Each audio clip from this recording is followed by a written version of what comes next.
Assalamualaikum warahmatullahi wabarakatuh. Waalaikumsalam warahmatullahi wabarakatuh. Pada kesempatan kali ini saya akan menjelaskan terkait bentuk dan instrumen teknologi di bidang kesehatan. Perkenalkan, nama saya Mahendra Fajar dari Prodi D3 Farmasi Politeknik Kesehatan Jember. Teknologi informasi merupakan alat yang digunakan untuk mempermudah manusia mengubah dan menyimpan dan mengkomunikasikan serta menyebarkan informasi. Nah, di sini teknologi informasi di bidang kesehatan bertujuan untuk mengurangi kesalahan dalam penginputan data pasien dan memberikan informasi yang akurat dan terkini. Di sini teknologi di bidang kesehatan mencakup berbagai bidang utama yang berkontribusi signifikan terhadap peningkatan kesehatan dan kesejahteraan pribadi. Dan berikut adalah contoh teknologi di bidang kesehatan. Yang pertama ada telemedicine akses, yang dimana memberikan kemudahan pada pasien untuk menerima layanan kesehatan dari jarak jauh, sehingga pasien dapat berkonsultasi tentang kesehatannya melalui online. Dan yang kedua ada health application, di mana di sini health application sendiri merupakan aplikasi kesehatan yang berguna untuk membantu masyarakat dalam mengkontrol kondisi penyakit dan menyediakan informasi yang akurat dan terpercaya. Dan yang ketiga ada electronic record, di mana di electronic record ini memberikan informasi yang dibuat, dikirim, diterima, dan disimpan dalam format digital oleh suatu sistem komputer, contohnya rekam medis elektronik. Dan yang keempat ada wearable device. Nah, di sini wearable merupakan perangkat yang memantau data kesehatan secara real time, manajemen kesehatan proaktif. Nah, berikut adalah penjelasan terkait telemedicine, di mana mengacu pada penyediaan layanan kesehatan melalui platform digital yang memungkinkan pasien berkonsultasi dengan penyedia layanan kesehatan dari jarak jauh. Nah, di sini contoh mekanisme kerja dari telemedicine yang pertama yaitu convenient access, di mana pasien dapat menerima perawatan dari kenyamanan dari rumah. Dan yang kedua ada cost efektif. Pada telemedicine di sini sangat bermanfaat, mengurangi biaya perjalanan, terus menghemat biaya kertas. Itu yang sangat efektif dari telemedicine access. Dan yang kedua, ini ada wearable device, di mana perangkat ini seperti pelacak kebugaran.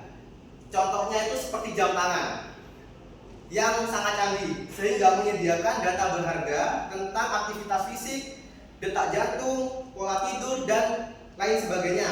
Dengan meningkatkan kesadaran, dapat mendorong seseorang untuk menerapkan gaya hidup yang lebih sehat lagi. Nah, berikut adalah keuntungan dari wearable device. Yang pertama itu ada activity tracking, yang memantau langkah yang diambil dan kalori yang terbakar sepanjang hari.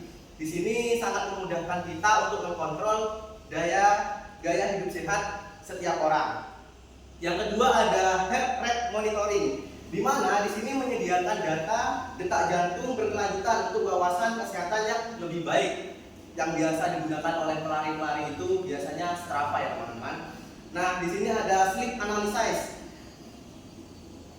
yaitu melacak durasi dan kualitas tidur untuk meningkatkan kebiasaan tidur. Jadi di sini apabila teman-teman yang kesusahan tidur dapat menggunakan aplikasi untuk mengkontrol sistem dari tidur lebih teratur lagi. Yang ketiga ada health apps. Nah, di sini merupakan aplikasi kesehatan yang bertujuan untuk mengelola kesehatan dan kebugaran dari berbagai fitur, mulai dari pelacakan aktivitas fisik, mental, dan mendorong pilihan gaya hidup yang lebih sehat serta mendukung kesejahteraan secara keseluruhan pada tubuh kita. Nah, berikut adalah beberapa tipe dari aplikasi kesehatan. Yang pertama itu ada fitness apps, yang dimana untuk melacak latihan, pantau aktivitas, serta menetapkan tujuan kebugaran. Jadi di sini dalam fitness app ini kita dapat mengkontrol dalam latihan fisik melalui nge-gym, itu dapat dikontrol melalui fitness apps. Nah, yang kedua ada nutrition apps, di sini merupakan membantu pengguna dalam mencatat makanan setiap harinya itu untuk daya hidup sehatnya, serta dapat juga membantu apabila kita lagi program diet. Nah, yang ketiga ada mental health apps, di mana menawarkan sumber daya untuk manajemen stres. Di sini mental apps ini sangat berpengaruh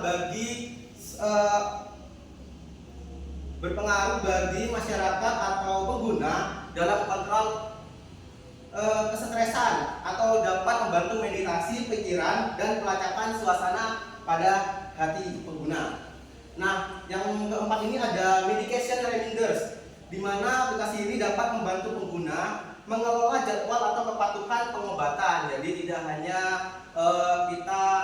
apabila kita lupa, kita dapat menggunakan medication reminder untuk mengkontrol kembali cara penggunaan dan jadwal kepatuhan kita dalam mengkonsumsi obat.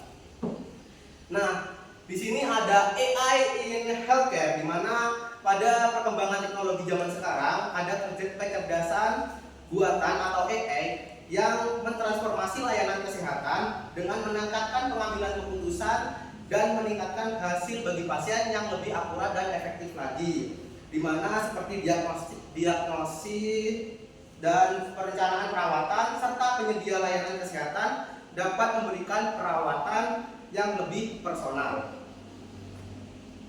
Berikut adalah instrumen kesehatan. Di sini saya memberikan contoh sebanyak 4.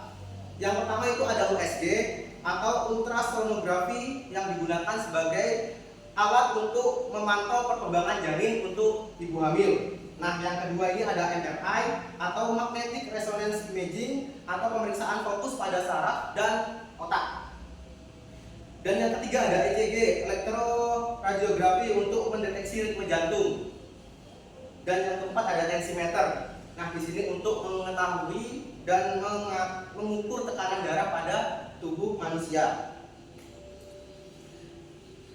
Untuk yang terakhir ada challenge in health tech, di mana challenge ini merupakan tantangan di bidang teknologi kesehatan.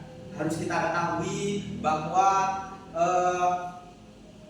perkembangan teknologi di bidang kesehatan memiliki beberapa tantangan, yaitu kemajuan signifikan dalam teknologi kesehatan dapat menghambat keberhasilan implementasi dan penerimaannya di sektor kesehatan. Dan faktor yang dapat mempengaruhi efektivitas dan kepercayaan ada beberapa macam. Yang pertama data privasi concern, di mana melindungi informasi kesehatan yang sensitif dari pelanggaran sangatlah penting. Nah, yang kedua itu ada integration issue, di mana kesulitan dalam mengintegrasikan teknologi baru dengan sistem perawatan kesehatan yang ada. Dan yang ketiga ada user adoption, merupakan penolakan dari pasien dan penyedia layanan untuk mengadopsi teknologi baru, sehingga apabila ada seseorang yang kemungkinan sudah sepuh kan kurang paham menggunakan aplikasi atau teknologi digital, maka itu membuat mereka kesusahan untuk mengakses teknologi kesehatan yang digital. Nah, yang terakhir ada regulator compliance, di mana untuk menavigasi regulasi rumit seputar implementasi teknologi kesehatan yang seperti tadi sudah saya jelaskan, bahwa seiring berkembangnya teknologi kita sudah dapat mengakses semua secara online atau digital, sehingga kita harus dapat lebih sabar memberitahu dan menyebarkan informasi kepada orang-orang yang lebih tua, sehingga dapat memudahkan kita atau semuanya dalam mengakses kesehatan secara online atau digital dari rumah, sehingga tidak mengantri lagi di rumah sakit maupun ke tempat kesehatan lainnya. Cukup sekian yang dapat saya sampaikan terkait bentuk dan instrumen teknologi kesehatan. Apabila ada salah kata, kurang lebihnya mohon maaf. Wassalamualaikum warahmatullahi wabarakatuh. Assalamualaikum warahmatullahi wabarakatuh.